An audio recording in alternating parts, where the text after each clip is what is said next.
ကျွန်တော်ကတော့မြန်မာနိုင်ငံတောင်သူလယ်သမားဖွံ့ဖြိုးတိုးတက်ရေးပါတီဥက္ကဋ္ဌဦးကျော်စွာစိုးဖြစ်ပါတယ်ကျွန်တော်တို့မြန်မာနိုင်ငံတောင်သူလယ်သမားဖွံ့ဖြိုးတိုးတက်ရေးပါတီဟာ6ရက်17လ2012ခုနှစ်မှာတောင်သူလယ်သမားကြီး22ဦးနဲ့စတင်ထူထောင်လာခဲ့တဲ့ပါတီဖြစ်ပါတယ်ကျွန်တော်တို့ဖွဲ့စည်းထူထောင်စဉ်ကနိုင်ငံရေးလုပ်ငန်းစဉ်များပါတီတစ်ခုရဲ့လုပ်ငန်းတာဝန်တွေကိုကျွမ်းကျင်လို့ထူထောင်ခဲ့ခြင်းမဟုတ်ပါဘူးယင်းထဲမှာတို့တောင်သူလယ်သမားတွေရဲ့ဘဝအမှန်ကိုတိုင်းသည့်ပြည်သည့်ကဘာသည့်အောင်လွတ်တော်တဲ့အရောက်သွားပြီးတင်ပြနိုင်ဖို့နဲ့ပြောပိုင်ခွင့်သာရှိတဲ့တောင်သူလယ်သမားဘဝကနေလုတ်ပိုင်ခွင့်ရှိတဲ့တောင်သူလယ်သမားတွေရဲ့ပါတီဖြစ်အောင်စ조사မယ်ဆိုတဲ့စိတ်ဓာတ်နဲ့ဖွဲ့စည်းထူထောင်ခဲ့ခြင်းဖြစ်ပါတယ်။အဲဒါကြောင့်2015ခုနှစ်အထွေထွေရွေးကောက်ပွဲကြီးမှာ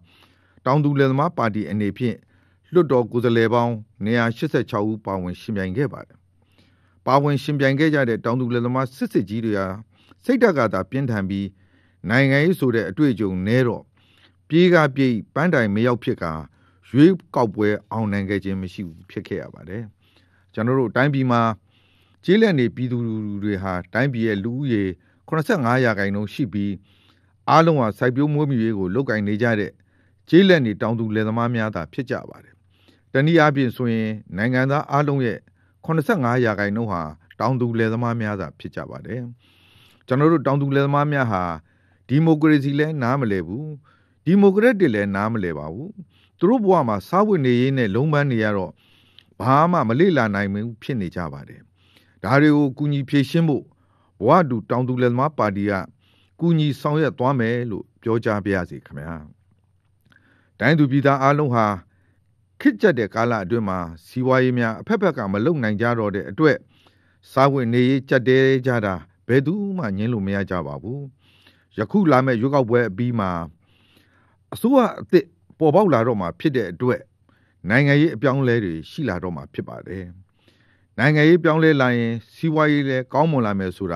တေချာပေါက်ဖြစ်မယ်လို့ယုံကြည်ပါတယ်ခင်ဗျာတိုင်းသူပြည်သားအားလုံးဟာတိုက်ပွဲတွေဖြစ်တာရေ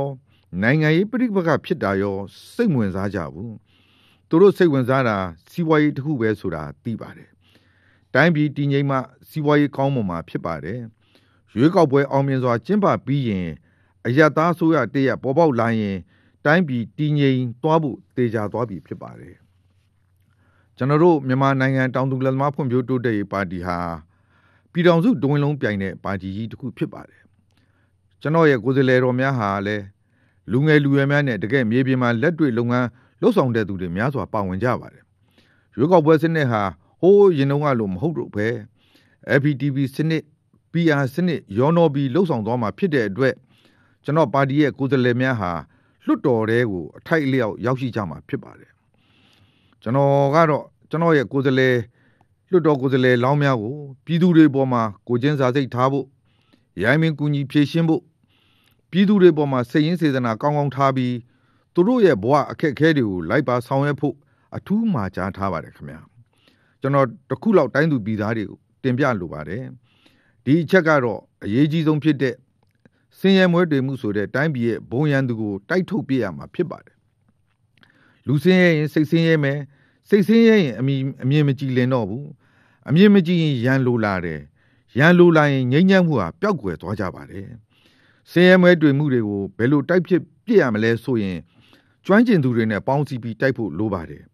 ကျွမ်းကျင်သူတွေဆိုတာသူ့နေရာသူ့ဌာနကိုကျွမ်းကျင်တက်မြောက်ထားတဲ့သူတွေကိုခေါ်ပါတယ်လယ်သမားကလယ်စိုက်တာကိုကျွမ်းကျင်တယ်စစ်သားကစစ်တိုက်တာကိုကျွမ်းကျင်တယ်အလုပ်သမားကစက်ရုံအလုပ်ရုံကိစ္စတွေကိုကျွမ်းကျင်တယ်ကုန်သည်ကအယောင်းအဝယ်ကိုကျွမ်းကျင်တယ်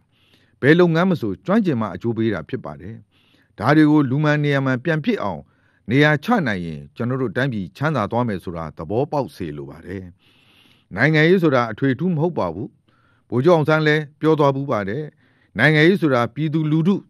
ုနှိပ်စဒူဝဖြစ်တဲ့စာဝတ်နေရေးကိုအကျိုးရှိအောင်ဆောင်ရွက်ပေးရတဲ့အလုပ်ဖြစ်ပါတယ်လို့ပြောသွားခဲ့ပါတယ်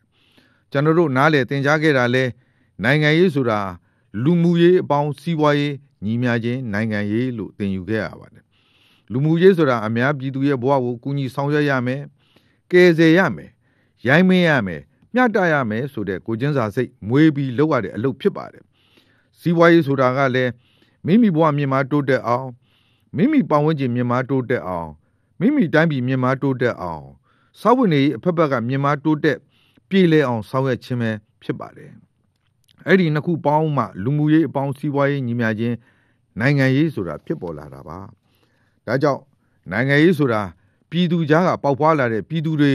ဥဆောင်ပြီးဆောင်ရွက်ရတဲ့လုပ်ငန်းဖြစ်ပါတယ်နိုင်ငံတော်မှာလည်းနိုင်ငံဝန်ထမ်းများဟာပါတီနိုင်ငံရေးကင်းရှင်းရမယ်လို့ပြောထားပါတယ်နိုင်ငံဝန်ထမ်းများဟာပြည်သူကြားကပေါက်ဖွာလာတဲ့တိုင်းပြည်တာဝန်ထမ်းကြရတဲ့ပြည်သူတွေဖြစ်လို့သူတို့ဘဝပြည်စုံဖူလုံမှုကိုလည်းအရေးကြီးလာပါတယ်ကုန်စည်နှုန်းတွေတက်လာရင်အယက်သားပြည်သူတွေအတွက်သာဈေးတက်တာမဟုတ်ပါဘူးတိုင်းပြည်တာဝန်ထမ်းဆောင်ကြတဲ့ပြည်သူဝန်ထမ်းတွေလည်းအတူတူခံကြရတာဖြစ်ပါတယ်မြန်မာနိုင်ငံတောင်သူလယ်သမားဖွံ့ဖြိုးတိုးတက်ရေးပါတီရဲ့အလံတံဆိပ်ဟာငကနီနှကောင်အပေါ်မှာလယ်သမားကြီးကမမရင်ကော့ပြီးရက်နေတဲ့ပုံစံဖြစ်ပါတယ်ငကနီရဲ့အဓိပ္ပာယ်ကတော့ဆင်းရဲခြင်းလွတ်ကင်းအောင်လမ်းပြဆောင်မယ်ဆိုတဲ့အဓိပ္ပာယ်ရှိတာကြောင့်ဆင်းရဲသားများရဲ့ဘဝလယ်သမားများရဲ့ဘဝကိုလမ်းပြဥဆောင်ပေးသွားမယ်လို့အဓိပ္ပာယ်ကောက်ယူလို့ရပါတယ်ခင်ဗျာဒါကြောင့်ယခုလာမဲ့အထွေထွေရွေးကောက်ပွဲကြီးမှာလယ်သမားပါတီငကနီကိုအားပေးကြပါလို့ပြည်သူလူထုတရက်လုံးကိုတောင်းဆိုလိုက်ပါတယ်ခင်ဗျာကျွန်တော်တို့မြန်မာနိုင်ငံတော်ကြီးဟာရွေးကောက်ပွဲအပြီးမှာငြိမ်းချမ်းရေးနဲ့စီးပွားရေးတပြိုင်တည်းဖွံ့ဖြိုးတိုးတက်အောင်မြင်လာမယ်လို့လည်းခန့်မှန်းသိရှိရပါတယ်မြန်မာနိုင်ငံနဲ့တရုတ်ပြည်သူ့သမ္မတနိုင်ငံတို့ပူးပေါင်းပြီး BRI One Belt One Road စီမံကိန်းကြီးလည်းအကောင့်ထဲပေါ်ဆောင်ရွက်တော့မှာဖြစ်တဲ့အတွက်တိုင်းပြည်အတွက်အလုပ်ကိုင်အခွင့်အလမ်းများစွာပေါ်ထွန်းပြီးကမ္ဘာဈေးကွက်ကိုချိတ်ဆက်နိုင်ပြီးဖွံ့ဖြိုးတိုးတက်မှုများရဲ့အသီးအပွင့်များကိုလည်းခံစားရတော့မှာဖြစ်ပါတယ်လို့ပြောကြားလိုပါတယ်ကျွန်တော်တို့မြန်မာနိုင်ငံတောင်သူလယ်သမားဖွံ့ဖြိုးတိုးတက်ရေးပါတီအနေနဲ့ပြည်သူတွေကိုဂရုပေးနိုင်တာကတော့တခြားကိစ္စအရေးများတဲ့တိုင်းသူပြည်သားရဲ့မိဖို့ကြောင့်ကိုတေးချာကာကွယ်စောင့်ရှောက်ပြီးမိသားစုအားလုံးစားဝတ်နေရေးပြေးလေအောင်စ조사ဆောင်ရွက်သွားပါမယ်လို့ပြောကြားရင်းနဲ့ပဲညီကုန်းချုပ်အပ်ပါတယ်ခင်ဗျာ